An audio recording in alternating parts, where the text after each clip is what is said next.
ሞልታል ዶሮ ነው ሞልታል ዋይ ሞልታል ሚሳኤል ሞልታል ዋይ የኢራን ዱራን ሜዳው ላይ ያበባል ሳውዲ ላይ ዘንቦ ዘንቦ ዱባይ ላይ ዘንቦ ኳታር ላይ ዘንቦ ዘንቦ ኩዌት ላይ ዘንቦ ዘንቦ ዋይ ዘንቦ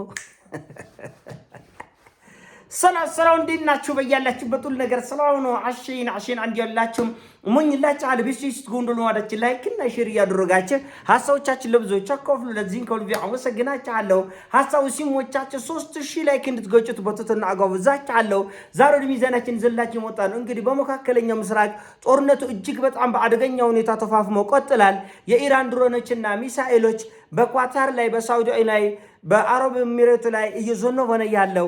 በኩዌትም እንደዚሁ ይሄ ጦርነት ከጦር ቤዞች አልፎ የሲቪል ተቋማትን፣ መንገዶችን፣ የነዳጅ ማጣሪያዎችን፣ ዩኒቨርሲቲዎችን ጭምር እያጠቃ እሳቱ በከፍተኛ ሰደድ እሳት እየተቆጣጠለ ነው ያለው። በዚህ መሃል ግን ዛሬ ኢራን ለዓለም እፎይታ የሚሰጥ መግለጫ አውጥታለች። ከዚህ በኋላ እንግዲህ በሆርሙዝ ሰርጥ ላይ ማንኛውም አገር በሰላምና በፍቅር በመተቃቀፍ ማለፍ ትችላላችሁ፣ ነገር ግን የኮቴ ትቆህላላችሁ ብላለች። በተራተነው ዕለት ፓርላማ አጽድቋል። ከዛሬ ጀምሮ የትኛውም የዓለማችን የመርከቦች የነዳጅ መርከቦችም ሆነ የእቃጫኝ መርከቦች በሰላም በፍቅር ታልፋላችሁ ከአሜሪካ በስተቀር ከአሜሪካና ከእስራኤልና ከአጓራቻ በስተቀር ሌሎቻችሁ አጓራቻ ማለት አውሮፓ ህብረትን አይጨምርም። በዚህ ጦርነት ላይ እጃቸውን የሰደዱትን ብቻ ነው እና በተረፈ ሁላችሁም በሰላም በፍቅር በሆርሙዝ ሰርጥ ላይ ታልፋላችሁ። አሜሪካ ስትመኝ የነበረ የስርዓት ለውጥ በኢራን መጥቷል ብሏል የኢራን ከፍተኛ ባለስልጣን ኢብራሂም አዚዝ።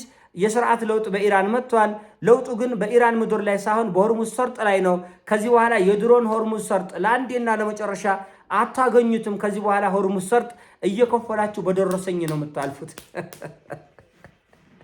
እና በትናንትናው ዕለት ሁላችሁም እንደሰማችሁት የአሜሪካው ፕሬዚዳንት ዶናልድ ጄ ትራምፕ ለአውሮፓ ህብረት እስቲ ደፈር በሉ፣ አትንቦቅቦቁ፣ አትፍሩ። ሁለት አማራጭ አላችሁ።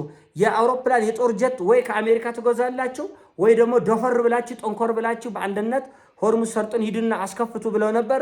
እንደዚህ ያለ ማንጓጠጥ በጣም በዝቶባቸዋል። አውሮፓ ህብረት እንግዲህ የጦርነት ከተጀመረ ጊዜ ጀምሮ ትራምፕ ኑ እንዋጋ፣ ስለ እግዚአብሔር እንደለ አላህ ብላችሁ ኑና አብረን እንዋጋ የሚል ብዙ ጥያቄ ጠይቀዋል።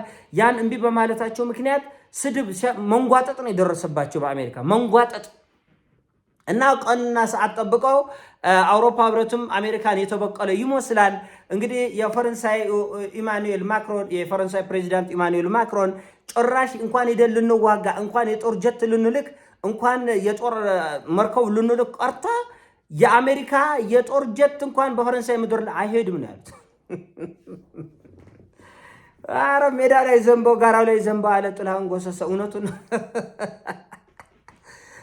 ወንድ ይሆናል ወንዶነስ የአሜሪካ ጀት እስቲ የአሜሪካ የጦር አውሮፕላኖች በፈረንሳይ ምድር ላይ ውልፍት አይሉም። ጣሊያንም እንደዚህ ነው ያለች። ጭራሽ ነው አትንቀሳቀስም፣ የጦር ቤዛችንን አትጠቀሙም። እንግሊዝም እንደዚህ፣ ስፔንም እንደዚህ፣ ፖላንድም ለአሜሪካ የሚሳኤል ባትሪዎችን ትሸጥ ነበርና አልሸጥም የለውበትም ነው ያለች። እና እየተበቀሉ ነው ያለ አሜሪካን የሚበቀሉት ስድብ ስለደረሰባቸው ነው። በጣም ነው ያንጓጠጣቸው። በጣም ልብ ይኑራችሁ እስቲ እናንተ የወረቀት ላይ ነብሮች፣ ፈሪዎች፣ በቅባቆች ሲላቸው ነበር። አበደ ደግሞ ትራምፕ ይህ ስልት ደግሞ አበደ ጨርቁን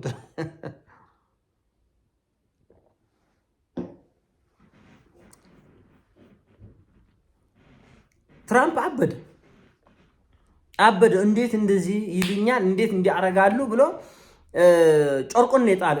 ኔታንያሁም እንደዚሁ የእስራኤል ጠቅላይ ሚኒስትርም ኔታንያሁም እንደውም እኔም ከፈረንሳይ ጋር ምንም አይነት የጦር ስምምነት የለኝም፣ ከጣሊያንም እንደዚሁ እንደውም ከናንተ ምንም አንፈልግም እና በእውነት ኢራኖችም የተለየ ጀብድ ነው የሰሩት። የተለየ ኔቶን እኮ አይናችን እያየ ነው የበታተኑት። አይናችን እያየ እንግዲህ የኔቶ ትልቅ ጡንቻ የምትባለው 50% የኔቶ ጥንካሬ አሜሪካ ነበረች።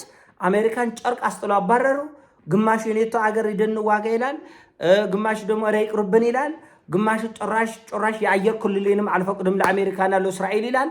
በቃ እና ኢራን ደግሞ እቺ ነገር በደንብ እንደምትፈልገው እየሰራላት እንደሆነ ስለምታቅ በቃ ፈቅጃለሁ አለች። ለአውሮፓ ህብረትም ፈቅጃለሁ ብላለች። በነገራችን ላይ ያው መክፈል ትከፍላላችሁ፣ እንደ ድሮ በነፃ አይደለም ትከፍላላችሁ። በ100,000 እስከ 1 ሚሊዮን ድረስ ሊሄድ ይችላል። ዋጋው እንደተጫነው የነዳጅ መጠን ይወስነዋል። በዛ መልኩ ከሆነ ከፍ ባለ ፍቅር በመተቃቀፍ ዋናው ላቭ ነው እያለች ኢራን አሁን ሆርሙዝ ሰርጥ ይኸው ከፍቼዋለሁ፣ ዋናው ላቭ ነው፣ ሁላችሁም በፍቅርና በሰላም እለፉ፣ የፈለጋችሁትን ጭናችሁ ያው የኮቴት ከፍላላችሁ በደረሰ ሳያ ትራንት ለመፈርጠጥ ነው ያሰበው። አይታችሁታል። ትራንትና ያለውን ትዊተር ገጹን አይታችሁታል። ማነው ኤክሱ ነው የምትሉት? ኤክሱ ገጽን የዶናልድ ትራምፕን አይታችሁ እሱ ነገር ከነ ምንም አይመጡልን ትሩዝ ነው ምናምን ነው የሚለው የራሱ ማህበራዊ ሚዲያ አለው እና በዛ ገጹ ላይ እንዳጋረው ከሆነ ከዚህ በኋላ እኔ አያጎባኝም የሆርሙዝ ሰርጥ ነገር እኔን አያጎባኝም። እንደፈለጋችሁ መሆን ትችላላችሁ። ከፈለጋችሁ ተዋክታችሁም ቦታውን አስከፍቱ፣ ያልበለዛ ደግሞ ከኔ ትገዛላችሁ ነዳጅ ብላለች እና የኢራኖቹም ልዩ ጥንካሬ በዚህ ጦርነት ውስጥ የሚሰመርበት ልዩ ጥንካሬ በታትናቸዋለች።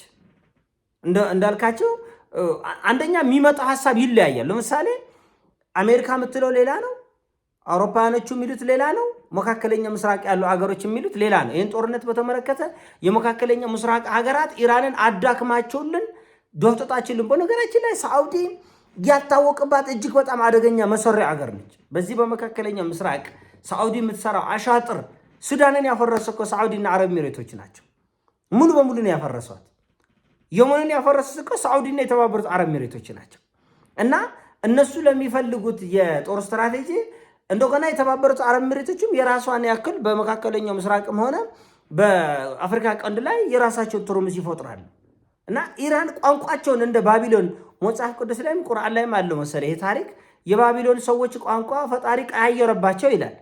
ለምን ኃጢአታቸው ነው። እና ኢራን የዓለምን የአውሮፓንና አሜሪካን ቋንቋ ቀያየረችው።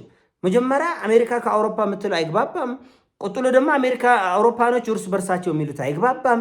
እንደገና ራስ የአውሮፓ ሀገሮችም ደግሞ አንዱ ሀገር 10 ወሬ ነው የሚያወራ። አሁን ጣሊያን፣ ፈረንሳይ፣ እንግሊዝ እንልካለን ሲሉ ነበር። እንልካለን እያለው ሽምታትን የቆዩት። አሜሪካ ደግሞ ራሱ የአሜሪካ ፕሬዚዳንት ዶናልድ ጄ ትራምፕ እንደ እብድ እንደ ጤናማ ሰው አይደለም፣ እንደ እብድ ጠዋት የተናገረውን ከሰዓት አይደግምም፣ ከሰዓት የተናገረውን ማታ አይደግምም፣ ማታ የተናገረውን ሌሊት አይደግምም። ይሄ ምንድን ነው? ዱላው የኢራኖቹ ዱላ የዓለምን ኢኮኖሚ ስላዛባ ስለነቆነቀ አማራጭ ስለሌላቸው አሁን የተናገሩትን በኋላ ለመድገም አይፈቅድላቸውም፣ ሁኔታውም አይፈቅድላቸውም። ጭንቀት የወለደው ነው። አሁን የአሜሪካው ፕሬዚዳንት ዶናልድ ጄ ትራምፕ ሀሳቡን 100 ጊዜ 200 300 ጊዜ የሚቀይርበት ምክንያት ጠዋት የተናገረው ለመድገም ከሰዓት ኢራኖች የሚፈጥሩት ጭንቀትና ወከባ ለመድገም አያስችለውም። እና አሁን እንግዲህ ትናንትና ከፈለጋችሁ ሂዱና ተዋጉና ክፈቱ ብላለች። ኢራኖች ደግሞ ዛሬ ከፈቱት። በቃ አውሮፓ በሙሉ የጫንከውን ነዳጅ ይዘህ ውጣ፣ ለእኔ ብቻ የኮቴ ስጠኝና ዝም ብለህ በሰላም በፍቅር እለፍ አለ። አሁን ትራምፕ ምን ይወልሽ? በእርግጠኝነት ነገ ደግሞ ሂዶ ኢራን ላይ የሆነ ድብደባ ይፈጽማል። ለምን? ይሄ ነገር አሜሪካን አዋርዶና አንጓጦ ወደ ጎን ስለሚገፋ እንደ ጎርፍ ይዞት የመጣው ግንድ ተገፍቶ የሆነ ቦታ ላይ ወደ ዳር መውጣቱ አይቀርም። ስለዚህ ወደ ዳር ልወጣ ነው። መቼም አውሮፓኖቹ ከፍለን ብንወጣ ይሻላል ከግብ ነው የሚሉት። እና ይሄ ነገር በጣም አደገኛ ቀውስ ነው ይዞ የመጣው።